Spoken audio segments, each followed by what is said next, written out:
전에 183장 찬양드리겠습니다.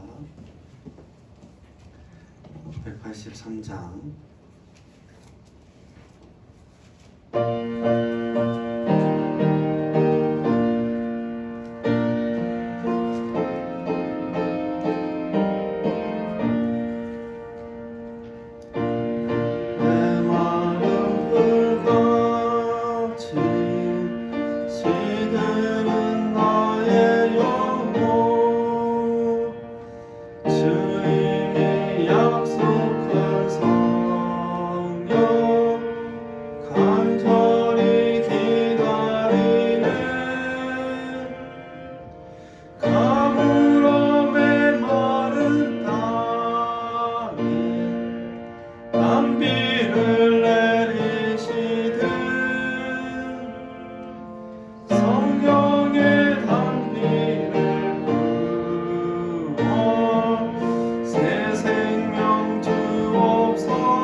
우상기도 들으면서 수요예배 하나님 앞에 올려드리겠습니다.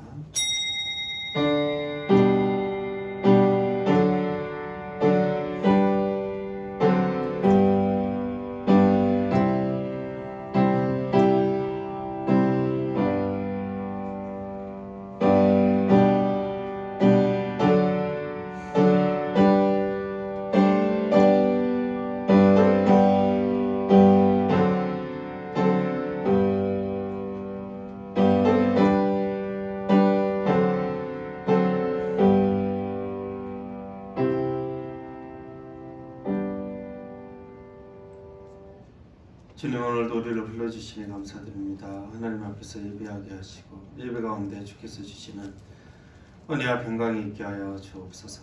예수님의 이름으로 기원하옵나이다. 아멘. 찬송가 570장 찬양 드리겠습니다. 570장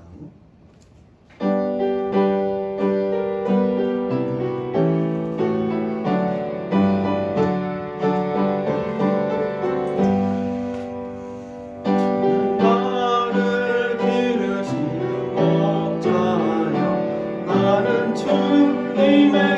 귀한 어린 양 푸른 풀밭 맑은 시냇물 가로 나를 늘 인도하여 주신다. 주는 나의 좋은 목자 나는 그의 어린 양 저를 따라 꿀을 먹여주시니 내게 부족함 전혀 없어라. 새들 노래하는 아침과 노을 비끼는 고운 황혼에 사랑하는 나의 목자 음성이 나를 언제나 불러주신다.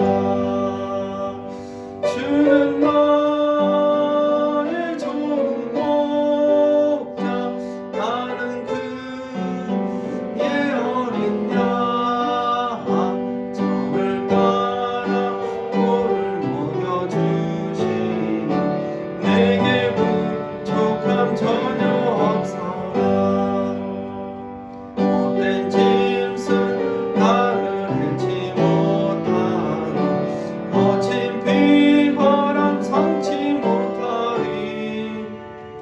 나의 주님 강한 손을 펼치사 나를 주야로 지켜주신다.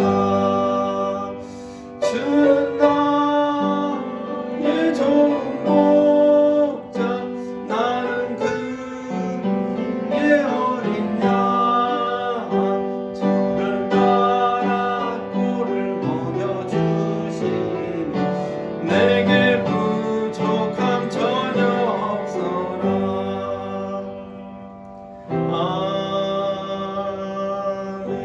아멘. 우리 예배를 위해서 또 교회를 위해서 우리 성도들을 위해서 하나님 은혜와 평강이 함께하여 주시옵소서. 우리 주여 한번 부르고 기도하겠습니다. 주여 하나님 감사드립니다. 오늘도 수 예배 가운데 불러주시고 주의 내가는 우리를 붙들어 주시기 원합니다. 주께서 간섭하시는 귀한 예배가 될 수 있도록 하나님 인도하여 주시옵소서.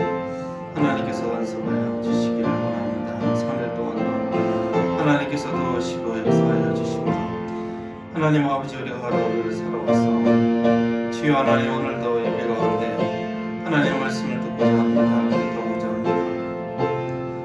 하나님 우리에게 말씀하여 주시기를 원합니다. 우리의 심령을 하나님 평강 가운데 하나님 인도하여 주시옵소서. 주의 크신 은혜 하나님 말씀하여 주시옵소서. 하나님 도와주시옵소서. 하나님 코로나 가운데 하나님 우리 교회가 항상 예배 가운데 있게 해주시니 하나님 감사드립니다. 주님 늘 예배를 잃지 않도록 하나님 도와주시고 예배 가운데 하나님 앞에서 소망하는 귀한 성도들 될 수 있도록 하나님께서 인도하여 주시옵소서.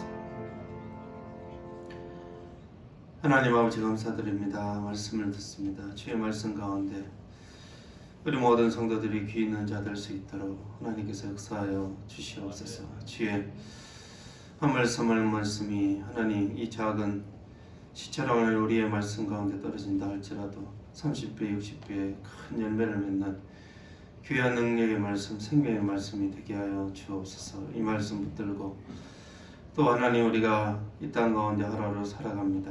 하나님 인도하여 주시옵소서. 그러나 환경 가운데서도 우리의 가정과 직장과 우리 교회를 지켜주시기 원합니다. 우리 모든 일에 가족들이 하나님의 말씀 가운데 승리하며 위로를 얻으며 소망을 얻는 귀한 시간 될 수 있도록 하나님 역사하여 주옵소서. 감사드리며 예수님의 이름으로 기도드립니다. 아멘. 말씀 로마서 1장 1절에서 7절 말씀입니다.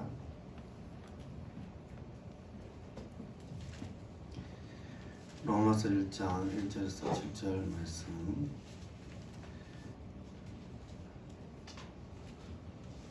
한 절씩 교독하시겠습니다. 예수 그리스도의 종 바울은 사도로 부르심을 받아 하나님의 복음을 위하여 택정함을 입었으니 이 복음은 하나님의 자녀들을 위하여 그의 아들을 위하여 우리를 미리 약속하십니다. 그의 아들에 관하여 말하면 육신으로는 다윗의 혈통에 나셨고 성결의 영 나셨고 성결의 영으로는 죽은 자들 가운데서 살아서 능력으로 하나님의 아들 것을 보셨으니 곧 그리스도 예수 그리스도시니라. 그로 말미암아 우리가 은혜와 사도의 직분을 받아 그의 이름을 위하여 모든 이방인 중에서 믿어 순종하게 하나니 너희도 그를 그리스도 예수 그리스도에서 오시기를 바랍니다. 함께 읽겠습니다. 로마에서 하나님의 사랑하심을 받고 성도로 부르심을 받은 모든 자에게 하나님 우리 아버지와 주 예수 그리스도로부터 은혜와 평강이 있기를 원하노라. 아멘. 그의 아들에 관하여 라는 제목으로 하나님 말씀 전하도록 하겠습니다. 우리가 흔히 스펙이라는 말을 하게 됩니다. 학력이나 경력이나 본인이 가진 자격증 등 여러 가지 자신이 어떤 사람인가 재능과 능력을 나타내는 것인데, 스펙이 좋으면 좋은 회사를 들어가죠. 또 스펙이 좋으면 결혼 상대도 좋은 사람 구할 수 있을 겁니다. 그리고 오늘 말씀을 보면 바울에 대한 이야기죠. 그리고 바울이 쓴 로마서입니다. 가말리엘의 문화생이며 바리새인 중에 바리새인이었던 바울, 자랑할 것이 굉장히 많았던 이 바울이 세상적으로 학력과 경력에서 남부러울 것이 없었지만 서신서를 쓸 때마다 종종 바울은 자신을 이렇게 소개합니다. 예수 그리스도의 종 바울은, 예수 그리스도의 종으로 소개하고 있죠. 바울은 어쩌면 자신도 이렇게 예수 그리스도의 종으로 소개하는 것에 대해서 놀랐을 수 있죠. 자신의 생애 가운데 내가 예수 그리스도의 종이 되었다니. 그는 예수 그리스도를 믿는 자들을 핍박하고 또 결박하고 죽이는 일에 찬성했던 사람이며, 실제로 그는 스데반을 죽인 사람이죠. 그렇게 결정을 내린 사람입니다. 죄인이며 괴수였던 사람입니다. 과장법이 아니라 그는 정말 죄인이었으며 괴수 같은 사람이었습니다. 그는 다메섹 도상에서 부활하신 예수님을 보고 구원을 얻었습니다.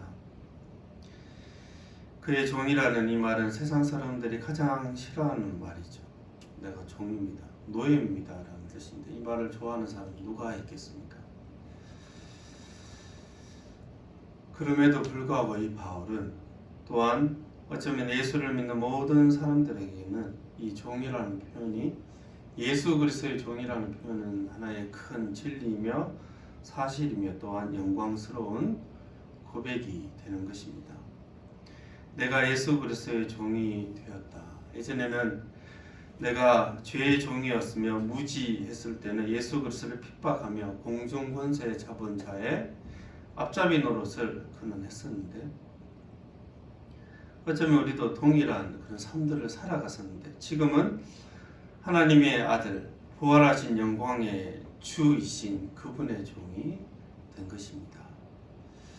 세상에서 종이라는 말이 굉장히 부끄럽고 쓰기 싫은 말이며 부담스러운 말임에도 불구하고 바울의 생애를 볼 때, 또한 우리의 생애를 돌아볼 때 예수 그리스도의 주되심을 인정하는 것은 하나의 기쁨이며 자랑이며 감사인 것입니다.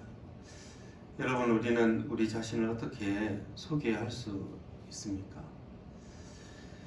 여러분, 하나님 앞에서 우리도 예수 그리스도의 종이라고 말씀할 수 있겠습니까? 그것이 형식적인 의미가 아니라 내가 그리스도의 종이 되었다는 것이 하나의 감사이며 또 자랑이 될 수 있겠습니까?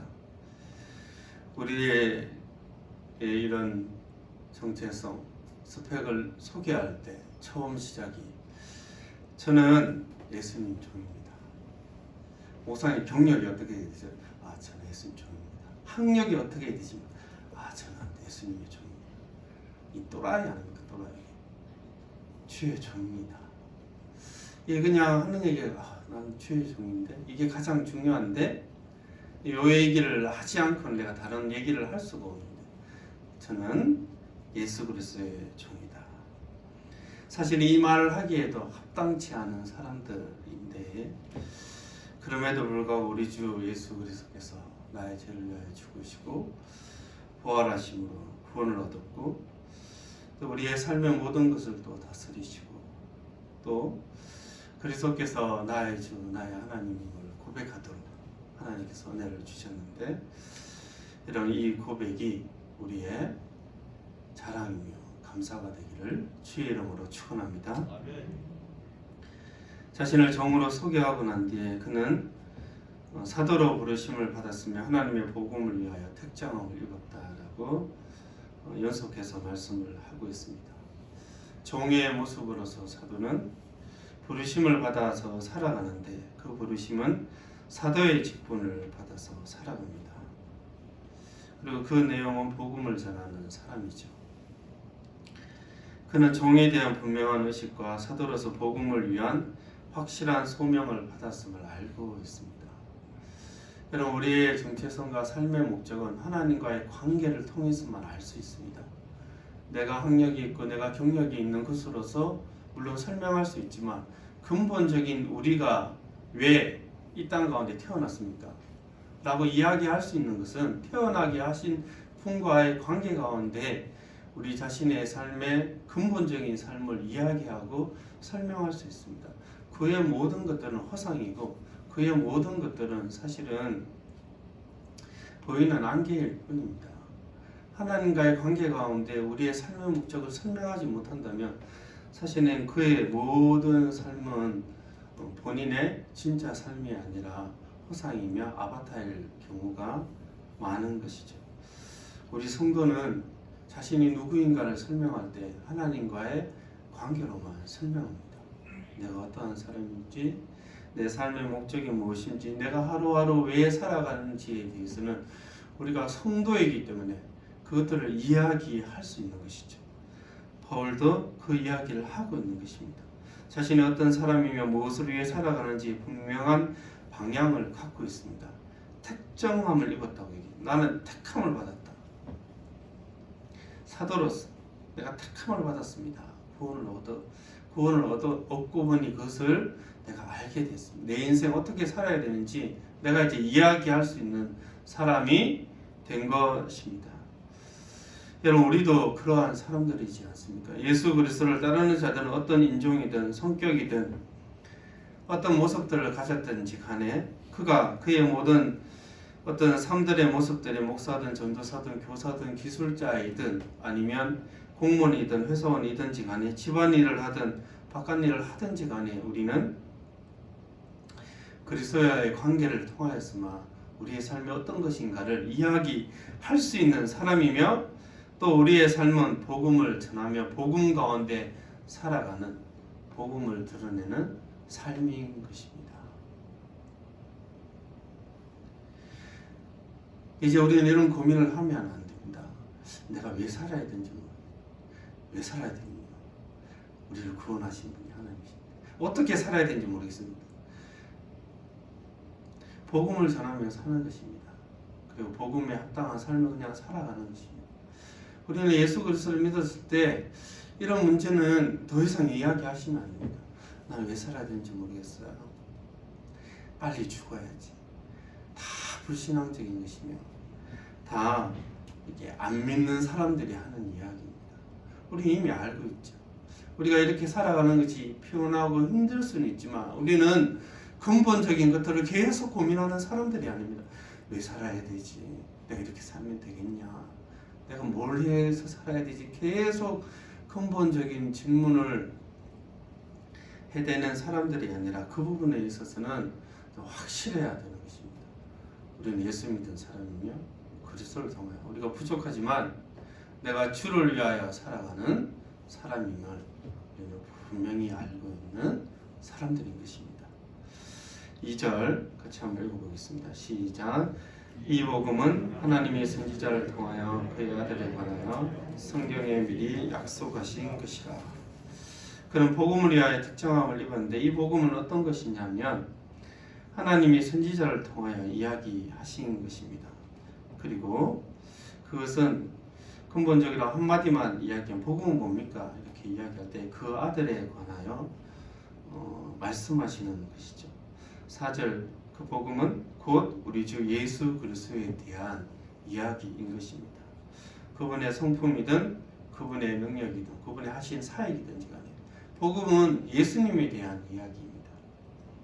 예수님에 대한 이 복음은 오래전에 약속되었습니다. 하나님의 선지자로 말미암아 그의 아들에 관해서 미리 약속했다고 말씀하고 계시죠. 여러분 복음을 생각할 때 하나님이 계획하셨구나 이렇게 생각하시면 됩니다. 갑자기 21세기 2021년에 갑자기 계획하신 것이 아니라 즉흥적으로 그래 너도 구원을 받아야 되겠네. 가만히 생각해 보니까 우리 이스라엘뿐만 아니라 다른 미국 사람, 영국 사람, 한국 사람도 구원을 해야 되겠네. 그래서 내가 구원을 좀 계획해야 되겠다 생각하신 것이 아니라 이미 에베소서 1장 4절에는 제가 한번 읽어보겠습니다. 곧 창세전에 그리스도 안에서 우리를 택하사 우리로 사랑 안에서 그 앞에 거룩하고 흠이 없게 하시라고. 즉 창세전에 그분은 계획을 하셨습니다. 그리스도 안에서 우리를 택하셨죠. 그리고 사랑 안에서 택하셨습니다.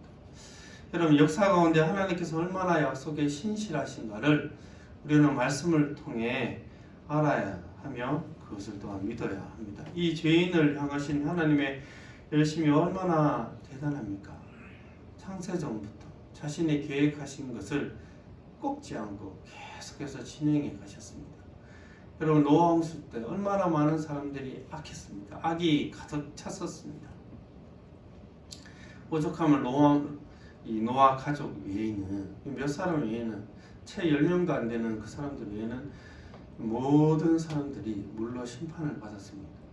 하나님 너무 악한 것이 아니라 하나님 온유하시고 오래 참으시고 노하기를 더디 아니하신다라는 것이 구약의 하나님에 대한 연속적인 표현인데 그런 분이 노아 가족 외에 모든 자들을 심판시킬 정도이면 정말 악한 거예요. 정말 힘이 지배하고 아이든 여자든 가차없는 거죠. 자신의 이익을 위해서라면 수단과 방법을 가리지 않았던 때가 노아 시대였습니다. 그들이 죽지 않으면 창조세계 전체가 괴멸하고 전멸할 정도로 무지하게 악했기 때문에 하나님이 심판하신 것입니다. 그런데 그분이 오래 참으시고 그분이 또한 하나님이 이 오래 참으심을 선지자를 통하여 계속해서 많은 이야기를 하시고 풍성하게 예언하셨습니다. 이 죄인을 향하신 하나님의 인내하시고 오래 참으심이 얼마나 큰가를 우리는 말씀을 통하여 알 수가 있습니다. 그래서 복음을 준비하시고 반역하는 이스라엘 또한 이 반역하는 그것을 밥 먹듯이 하는 이 죄인들을 버리지 아니하시고 선지자를 보내셔서 때가 참에 그 아들을 보내신 것입니다. 예레미야 33장 15절 말씀 같이 한번 읽어보겠습니다. 시작. 그날 그때 내가 다윗에게서 한 공의로운 가시가 나게 하리니 그가 이 땅에 정의와 공의를 실행할 것이라. 아멘. 이 다윗의 혈통을 통하여 정의와 공의와 평강의 나라가 임할 것을 약속하셨습니다. 새로운 시대가 펼쳐질 것입니다. 예수 그리스도께서 오시면 세상의 왕들처럼 힘으로만 통치하는 것이 아니라 겸손과 온유와 성령의 능력으로 다스리는 새로운 시대가 오게 될 것입니다. 그것은 육신을 입음으로써 시작되었죠. 하나님의 나라가 육신을 입은 예수 그리스도로부터 시작됩니다. 3절에 그의 아들에 관하여 말하면 육신으로는 다윗의 혈통에 나셨고 이렇게 설명을 하고 계시죠. 하나님의 나라가 이 육신을 입은 예수 그리스도 다윗의 혈통이지만 여자의 몸에서 마구간에서 태어나신 것입니다. 아주 평범하며 어쩌면 그 모습은 아주 초라하게 하나님의 아들이 이 땅 가운데 오신 것입니다. 여러분 복음은 예수 그리스도를 다윗의 혈통으로 오셨음을 믿는 것입니다. 그분을 왕으로 믿는 것이죠. 그는 공생의 가운데 자신이 모든 만물을 다스리는 왕임을 보이셨습니다. 하나님의 아들이심을 말씀하셨죠. 바다를 잔잔케 하시고 귀신을 쫓아내시고 병자를 고치셨습니다. 모든 문제를 해결할 수 있는 하나님의 아들 왕이심을 그는 그의 말씀과 그의 사역 가운데 분명하게 보이셨습니다. 그리고 인간을 대신하여 이 인간의 죄를 위하여 죽으시고 부활하셨습니다. 우리는 예수 그리스도를 왕으로 믿는 동시에 우리를 대신하여 죽으신 십자가의 죄인 대신 종 대신 그 그리스도를 우리가 믿는 것이죠.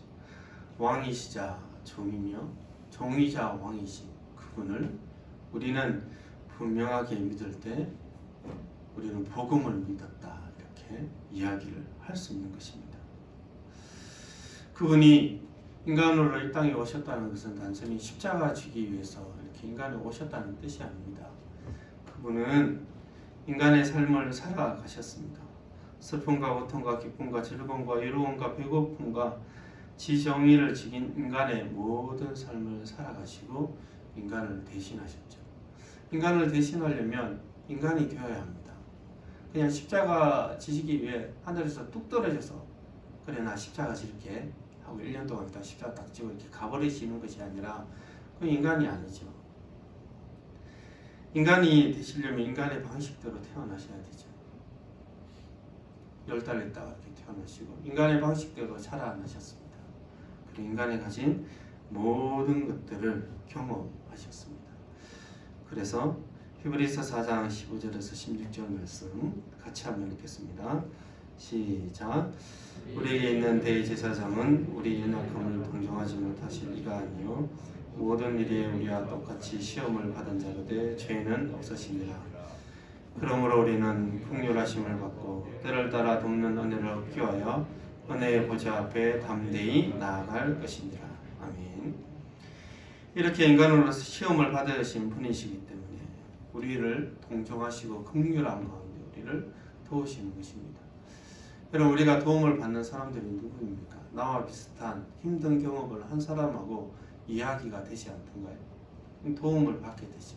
그리고 그것을 극복한 사람에게 우리는 큰 위로와 도움을 받게 됩니다. 예수님도 그런 분이십니다. 그렇기 때문에 우리는 이 은혜의 보좌 앞에 담대히 나아가는 것입니다. 예수 그리스도는 우리의 모든 것들을 아시기 때문에 우리가 기도할 수 있는 것입니다. 우리의 생각과 우리의 마음과 우리의 힘든 것들을 모르는데 어떻게 기도할 수 있습니까? 하나님이 저 멀리 계신 우아하고 고상하신 분이고 나는 비천한 죄만 짓는 사람인데 어떻게 나아갈 수 있습니까? 그분은 모든 것들을 아시는 사람이시자 하나님의 아들이신 것입니다. 늘 그분 앞에 나아갈 때 은혜의 보좌 앞에 나아간다는 사실을 잊지 말고 우리의 모든 것들 힘들고 기쁜 것들 때로는 두려움과 외로움과 염려의 모든 것들을 하나님 앞에 기도하며 간구하는 저와 여러분 되기를 주의 이름으로 축원합니다. 그분은 4절 같이 한번 읽겠습니다. 시작. 성결의 영으로는 죽은 자들 가운데서 부활하사 능력으로 하나님의 아들로 선포되셨으니 곧 우리 주 예수 그리스도시라. 그분은 성령으로 죽은 자 가운데서 부활하여 능력으로 하나님의 아들로 인정되셨습니다. 죽음을 이기는 것이 능력이지 않습니까? 능력으로 하셨습니다. 예수님이 죽으시고 부활하시는 것이 쉽다고 생각하시는 게 아니에요. 그분의 능력이세요. 그분의 큰 능력이십니다. 물론 예수님은 그전에도 하나님의 아들이셨는데 하나님의 아들로 선포되셨다 이렇게 말씀하고 계시죠. 죽으신가 부활하신 가운데 하나님의 아들 되셨음이 확정된 것입니다. 왜냐하면 이 죄로 물들어진 이 세상이 그 예수 그리스도가 하나님의 아들이신지 모르시는 거죠. 근데 인류 최대적인 사망을 이기는 것을 보고 와 정말 저분이 하나님 아들 맞구나 이렇게 확정됐다는 거예요. 이 죄인들이 무지해서 하나님의 아들이신지 예수 그리스도가 몰라서 십자가에 못 박고 또 그를 멸시하고 환호했지만 그럼에도 불구하고 그를 죽는데 내어 주었는데 이 무지와 악함 가운데 예수 그리스도가 누구신지 몰랐는데 부활하시고 난 뒤에 알게 된 거죠. 정말 하나님의 아들이시네. 정말 부활 가운데 하나님의 아들로 확증되고 선포되어지고 공포되어진 것입니다. 여러분, 예수님은 우리 죄를 해결할 능력이 있으십니다. 그것을 믿으시나요? 여러분, 예수님 우리를 구원할 능력이 있으세요. 그리고 예수님 우리 인생 전체를 붙드시고 이 땅 가운데 성도로서 거룩하게 살아가도록 도우시는 능력이 있으십니다. 그리고 우리가 죽는다라고 이야기할 때 천국으로 인도하신 능력이 있으십니다. 여러분 그것을 믿으시나요? 여러분 하나님 앞에 우리의 죄를 고백할 때 이 부분을 믿지 않으면 우리는 늘 반복된 실수를 하게 됩니다.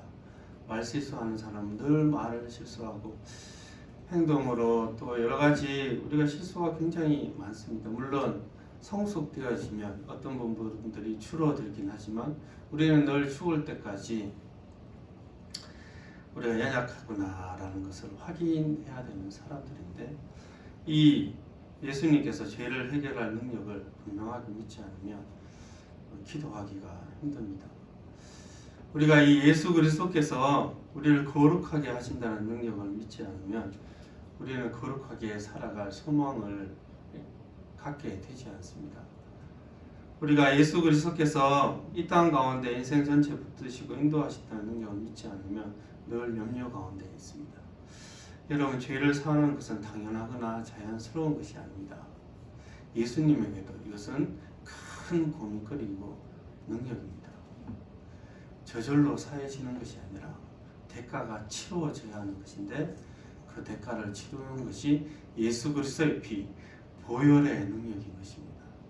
회개한다는 것은 뻔뻔스럽다는 것이 아니라 보혈의 능력을 믿는다는 것이고 안다는 것입니다. 보혈의 능력을 알기 때문에 나의 반복적인 죄, 내가 그렇게 거룩하게 살아가고 싶음에도 불구하고 넘어지는 나 자신을 보지만 보혈의 능력을 알기 때문에 다시 하나님 앞에 나오는 것입니다. 이 코로나 가운데 걱정되고 염려되는 것이 많지 않습니까? 그럼에도 불구하고 이 보혈의 능력을 알고 부활의 능력을 알고 이 크신 능력 가운데 우리의 삶을 인도하신다는 것을 알기 때문에 우리가 예배를 드리고 기도하는 것입니다. 여러분, 그리스도는 능력이 있는 분이세요. 그리스도는 그냥 사랑이 있고 아우 힘들지 위로하고 격려하시는 분이 아니라 그분은 큰 능력이 있는 분입니다. 여러분 기도할 때 이 믿음으로 기도하고 여러분 기도할 때 그리스도의 능력을 의지하여서 우리가 간구하는 저와 여러분 되기를 주의 이름으로 축원합니다. 6절 7절 말씀 읽고 말씀 정리하도록 하겠습니다. 너희도 그들 중에 예수 그리스도의 것으로 부르심을 받았으니라. 로마에서 하나님의 사랑하심을 받고 성도로 부르심을 받은 모든 자에게 하나님 우리 아버지와 주 예수 그리스도로부터 은혜와 평강이 있기를 원하노라. 아멘. 너희도 이 부분이 중요하죠. 그들 중에서 예수 그리스도의 것으로 부르심을 받았다. 사도로 부르심을 받은 것과 성도로 부르심을 받은 것에 어떤 은혜의 깊이나 넓이는 동일합니다. 그 동일한 부르심으로 여러분 우리를 부르셨습니다. 여러분 바울에게 주신 은혜, 초대교회에 주신 이 말씀은 동일한 말씀이죠. 그래서 동일한 은혜이며 동일한 부르심으로 우리를 부르셨습니다. 그래서 이 부르심에 대한 이 어마어마한 가치와 어마어마한 하나님의 이 특정하심이 우리에게 있습니다. 여러분 동일한 부르심으로 우리를 성도로 불러주셨습니다. 그리고 7절에 하나님의 사랑하심을 받고 이렇게 말씀하고 있죠. 부르심은 우리를 부르셨다 이야기할 때 예수님께서 어떤 부르심에 대한 책자를 탁 들고 조선 이렇게 그래 부르고 딱 그래 지나 그래 부르고 누구 이름 부르고 이름 부르시면 아닙니다. 그분은 사랑 가운데 부르세요. 성우가 이렇게 딱 부르시죠. 그리스도의 피로 하나 한 분 한 분을 하나님의 사랑 가운데 부르세요. 부르긴 불렀는데 사랑을 하지 않고 그런 의미가 아니라 사랑 가운데 우리를 불러주셨습니다. 그러면 이 코로나 가운데서 좀 하나님의 사랑을 말씀 가운데 믿고 느꼈으면 좋겠습니다. 종종 어떨 때는 저 자신을 모를 때도 그렇고 성도들을 볼 때도 그렇고 성경 공부할 때도 그렇고 받은 느낌이 무엇이냐면 하나님이 나는 구원은 해주시는데 사랑은 안 해주시는 것 같아. 하나님이 내 사역은 좀 지켜보시는데 나를 그렇게 기뻐하는 것 같지는 않은 그런 느낌을 좀 받을 때가 있습니다. 그런 건 없습니다. 그건 이렇게 말씀이 성경이 아닙니다. 하나님의 말씀은 부르시면 사랑이 부르시며 하나님의 말씀은 부르시면 사랑과 기쁨이 동시에 함께 가는 그런 부르심입니다. 이런 말씀 가운데 하나님이 얼마나 내가 하는 행동 하나하나를 사랑하시며 기뻐하시는가를 알아갔으면 좋겠습니다. 여러분 자녀가 태어났을 때 너무 좋지 않습니까? 그냥 좋지 않습니까? 그냥 좋은 거예요. 물론 이렇게 새벽에 2시에 4시에 깨면 약간 그렇긴 하지만 아이가 태어난 것 자체가 너무 좋잖아요. 애가 발버둥 치고 애가 젖을 안 먹는다고 할 때 얘야 너는 날 때부터 죄인이구나 이렇게 정죄하고 그런 사람 없지 않습니까? 한두 살 애가 넘어졌다 아유 너는 1살인데 걷지도 못하니? 이렇게 얘기하고 한두 살 애가 때를 쓰고 한다고 해서 얘 한두 살 됐으면 다 컸는데 그렇게 때를 쓰면 어떡하니? 정중하게 요청해야지. 이런 부모는 없습니다. 어쩌면 하나님 우리를 보실 때 물론 죄에 대해서 싫어하심에도 불구하고 그분의 근본적인 마음은 한두 살 아이를 보는 부모의 마음과 동일하다는 거죠. 사랑 가운데 지켜보는 거죠. 사랑 가운데 기쁨 가운데 그의 행동 하나하나를 지켜보면서 어떻게 도와줄까 이렇게 생각하는 겁니다. 여러분 바울의 부르심은 우리의 부르심과 동일합니다. 바울을 사랑하신 그분의 사랑이 우리와 함께 있으며 바울의 그 모든 사역들을 도우신 하나님이 우리의 하나님임을 믿고 우리가 하나님 앞에서 은혜와 평강을 누리기를 원합니다. 이 하나님의 부르심을 받은 로마의 교회에 바울이 결국은 이야기하는 것이 하나님 우리 아버지와 주 예수 그리스도로부터 은혜와 평강이 있기를 원한다. 사도들의 핵심 메시지는 한 가지입니다. 너희에게 하나님의 은혜가 있기를 원한다. 값없이 주시는 하나님 은혜, 평강이 있기를 원한다. 두려움 없으며 전쟁이 없으며 영역 간의 모든 것들을 갖춘 상태, 은혜와 평강이 여러분에게 함께 하시기를 주의 이름으로 축원합니다. 기도하겠습니다. 하나님 감사드립니다. 우리를 불러주시고 우리를 사랑 가운데 두시며 우리에게 은혜와 평강을 주시니 감사드립니다. 하나님께서 주시는 이 은혜와 평강을 말씀 가운데 늘 누리는 귀한 성도들 될 수 있도록 하나님께서 인도하여 주옵소서. 예수님의 이름으로 기도드립니다. 아멘. 찬송가 84장 찬양 드리겠습니다.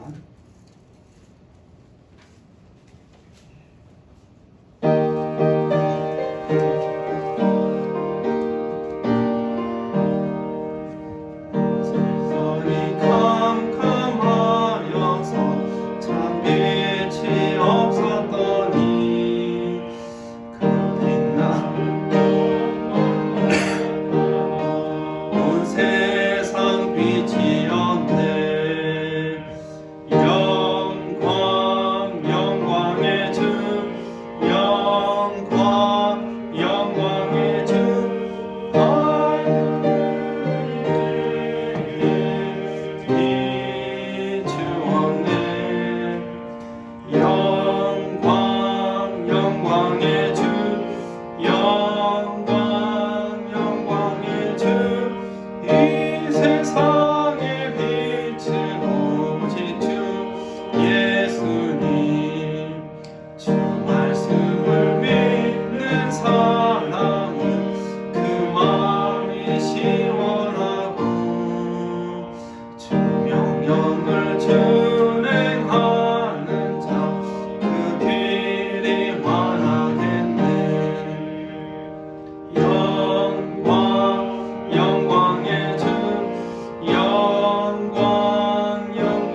지켜주심을 감사드립니다. 지금 겪는 상황 모두 주님께서 계획하신 큰 계획을 믿고 버틸 수 있게 생각함을 감사합니다. 하나님의 은혜에 감사합니다. 날마다 삶 속에 승리하는 그리스도인 되게 해주십시오. 감사함과 주의 예방은 또한 수예배 헌금 드렸습니다. 기도하겠습니다. 하나님 아버지 감사드립니다. 오늘도 예배드리고 하나님께 헌물을 올려드립니다. 주께서 주신 것들로 하나님께 합당한 예물을 올려드리게 해주시니 감사드립니다. 우리의 것들을 드릴 때마다 주께서 주시는 은혜와 평강이 풍성할 수 있도록 하나님께서 역사하여 주옵소서. 지금은 우리 주 예수 그리스도의 은혜와 하나님의 크신 사랑과 성령의 교통하심이 주의 부르심에 감사하며 주의 사랑에 기뻐하는 모든 성도들의 심령 가운데 지금부터 영원토록 함께 계실지어다. 아멘.